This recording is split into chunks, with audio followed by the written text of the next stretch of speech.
بسم اللہ الرحمن الرحیم. دوستوں میں ہوں ڈاکٹر عبدالجبار خان اور آپ دیکھ رہے ہیں یوٹیوب. آج سیز فائر ختم ہو گیا، لیکن اس دوران میں دہشت گردوں کے حملے پاکستان پر جاری ہیں. آج میر علی میں انہوں نے یہی کیا. ٹرک جو ہے وہ بارود سے بھرا، اس کو آپ نے فوجی کمپاؤنڈ کے اندر اس کو ٹکرا دیا، اور پھر جتنے بھی دہشت گردی آئے تھے ان کو پاکستانی سیکورٹی فورسز نے اس کو ہلاک کر دیا. بالکل ہلاک کر دیا انہوں نے. وہ اپنا مقصد حاصل نہیں کر سکے. ادھر چترال کی طرف بھی یہ کام کر رہے ہیں. تو وہ گوریلا وارفیئر کے تحت بارڈر کے اوپر اپنی ایکٹیویٹی جاری رکھے ہوئے ہیں، جس کا ذمہ دار صرف اور صرف کابل ہے. کابل رجیم اس کا ذمہ دار ہے، اور اس کے پیچھے ان کا انڈیا، ان کا جو مینٹور ہے، ان کا جو مائی باپ ہے، ان کا جو باس ہے، ان کا جو اسپانسر ہے، ان کا جو فائنینسر ہے، وہ انڈیا ہے، مودی ہے. کیونکہ ان کو ابھی تک مئی کی جو 4 گھنٹے کی لڑائی ہے وہ ابھی تک راس نہیں آئی ہے. چند گھنٹوں کی لڑائی، جو 4 دن کی لڑائی ہے، جو ٹرمپ کہتا ہے کہ یہ نیوکلیر وار ہونے والی تھی اور لاکھوں لوگوں کی زندگیاں میں نے بچائی ہیں، وہ خطرہ آج بھی موجود ہے. سر، یہ جو مذاکرات ہیں، اس کی کامیابی کا واحد حل اس خطے میں، اس ریجن میں چائنا کا بہت بڑا اسٹیک ہے. وہاں پر چائنا سے مشورہ کیجیے، آپ رشیا سے مشورہ کیجیے، ٹرکی سے مشورہ کیجیے، ایران سے مشورہ کیجیے. قطر سے بات چیت کرنے کے دوران جب ان کا جو بندہ پہنچتا ہے، وہ ڈیفنس منسٹر، یہ جو بھی ہے، ہو سکتا ہے متقی پہنچ جائے وہاں پر. جو بھی ڈیلیگیشن طالبان وہاں پر بھیجتے ہیں کابل سے قطر میں بات چیت کے لیے، 1 point agenda is a change of government. Change of government ناگزیر ہو گئی ہے. حکومت کی تبدیلی وہاں پہ ناگزیر ہو گئی ہے، اور نہ صرف حکومت کی تبدیلی بلکہ سیٹ اپ کی تبدیلی بھی بہت ضروری ہے. یہ نہیں کہ طالبان کو ہٹایا تو طالبان کو بٹھا دیا. نو، یہاں پہ ضروری ہے کہ اس خطے میں ایک جمہوری سیٹ اپ. دنیا میں جمہوریت موجود ہے، اسلام کے نام کی جمہوریت ہے، سوشلزم ہو یا کیپٹلزم ہو. اس وقت تو دنیا میں 2 ہی سسٹم چل رہے ہیں. سوشلزم ریڈیوس ہو کے صرف 2 ملکوں میں رہ گیا، باقی کیپٹلزم ہے، فری مارکیٹ اکانومی ہے. تو آپ کے ہاں بھی یہی کرنا پڑے گا. سعودی عربیہ میں جس سسٹم ہے ٹھیک ہے، بادشاہت ہے، عرب ایمریٹس میں امارات ہے. تو ان کی جو امارات ہے کابل کی، یہ تو ایک فرقہ وارانہ قسم کا گروپ ہے، فرقہ واریت پر مبنی گروپ ہے. اسکول آف تھاٹ ان کا یہی ہے.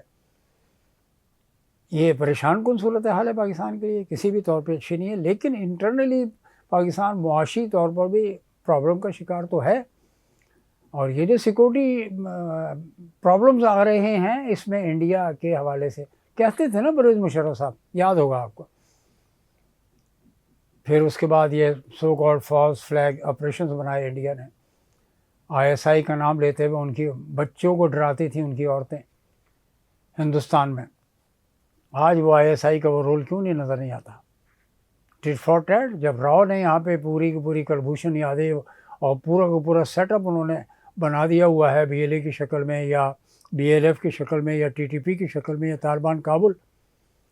تو اس خطے میں یہ بہت ہی خطرناک صورتحال ہے، اور اس کا واحد حل آج جب آپ نے پرائم منسٹر صاحب نے میٹنگ کی پرائم منسٹر ہاؤس میں، اس میں KP کے وزیر اعلیٰ سہیل آفریدی صاحب، تحریک انصاف سے تعلق ہے ان کا، نوجوان خون ہے، نوجوان شخصیت ہے، انہوں نے جانے سے انکار کر دیا. وجہ سمپل تھی کہ شہباز شریف صاحب سے جب انہوں نے کہا کہ میں جیل کے باہر بیٹھا ہوں، مجھے نہیں ملنے دیا جا رہا، تو کیوں یہ ایک ٹینشن کریٹ کر رہے ہیں؟ پنجاب ورسز KP، یہی سچویشن پیدا ہو رہی ہے. KP نے ثابت کیا کہ وہ موسٹ پاپولر لیڈر ان کا عمران خان ہے. وہ جیل میں بیٹھ کر اس نے وزارت اعلیٰ کا بندہ منتخب کرایا اپنا. پہلا بھی وزیر اعلیٰ انہی کا تھا، لیکن وہ پرو اسٹیبلشمنٹ جا چکا تھا، پرو گورنمنٹ جا چکا تھا. یہ جو نوجوان لڑکا ہے، یقینی طور پہ وہ کہتا ہے جی میں آئین کے ساتھ چلوں گا، آئین کی اور قانون کی کتاب کو لے کر چلوں گا. اور اس نے آج وفاق کا بائیکاٹ کیا. یہ کوئی اٹس ناٹ اے گڈ اومن. یہ خطرناک صورتحال ہے. دوسری طرف TLP جو پابندی لگا رہے ہیں آپ مذہبی پارٹی پر، یہ بھی خطرناک سٹیپ ہے. سیاسی معاملات کو سیاسی طور پر حل کرنے کی ضرورت ہے. سیاسی طور پر آپ حل نہیں کر سکے. آپ کی حکومت ناکام رہی ہے TLP کے جلوس کو اور سنیوں کے جلوس کو. یہ سنیوں کا جلوس تھا، تحریک لبیک پاکستان کے نام پر، اور بہت ہی جذباتی نوجوان لڑکے ہیں. وہ یہی اکثریت کا فرقہ ہے جناب، یہی اکثریت کا مسلک ہے یہاں پر پاکستان کا. آپ مانیں یا نہ مانیں. مکتبہ دیوبند ہو، مکتبہ اہل تشیع ہو، مکتبہ اہل حدیث ہو، ان سے بڑا طبقہ یہ ہے بریلوی اسکول آف تھاٹ۔ اور ان کے بیٹے جو تھے مولانا نورانی صاحب کے، جو کہ JUP کے سربراہ تھے، مولانا قادری یہاں سے چلے گئے، پھر خادم رضوی صاحب آ گئے، ان کا بھی اختلاف تھا ان سے۔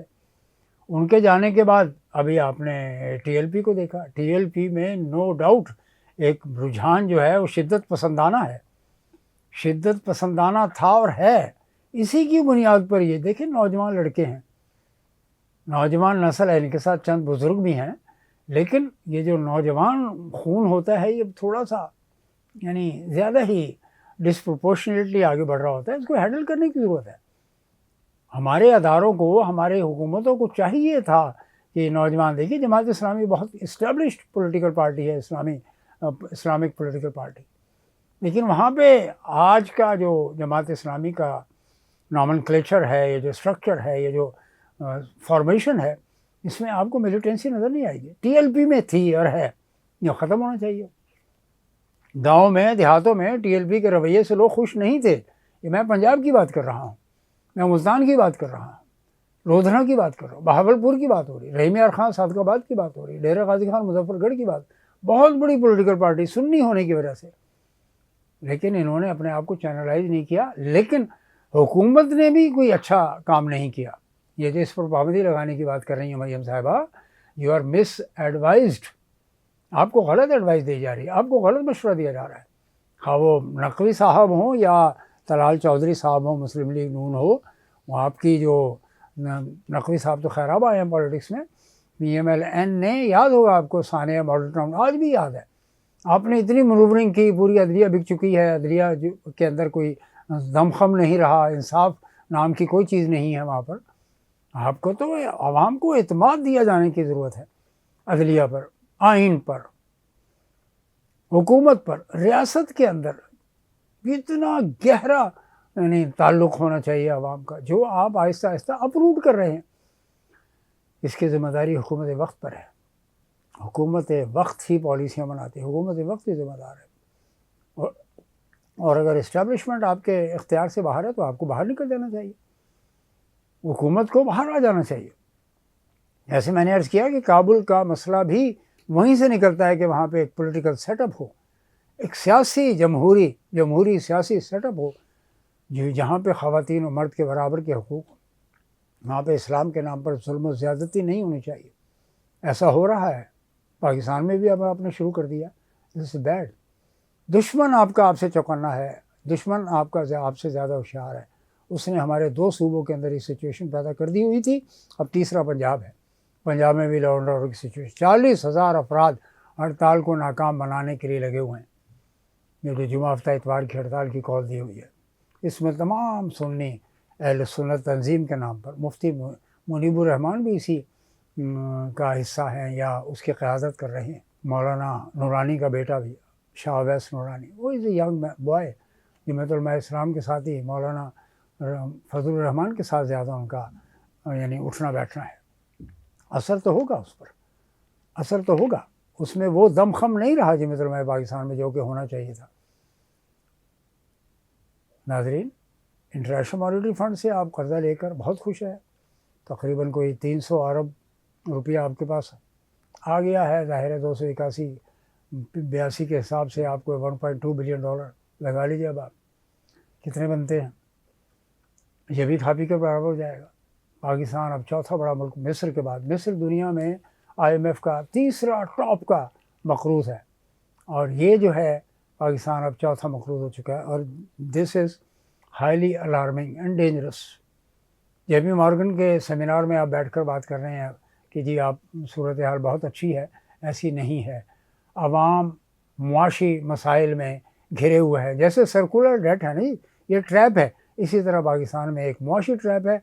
پور جو ہے وہ پورسٹ ہوتا جا رہا ہے، پورر ہوتا جا رہا ہے، پورسٹ ہوتا جا رہا ہے، اور رچ جو ہے وہ ویسے بھی آپ کے سسٹم سے نالا ہیں، اگر وہ خوش ہوتے تو آپ کے انویسٹمنٹ بڑھتا، انویسٹمنٹ نہیں بڑھ رہا۔ آج کے لیے اتنا ہی ناظرین، بہت بہت شکریہ، والسلام۔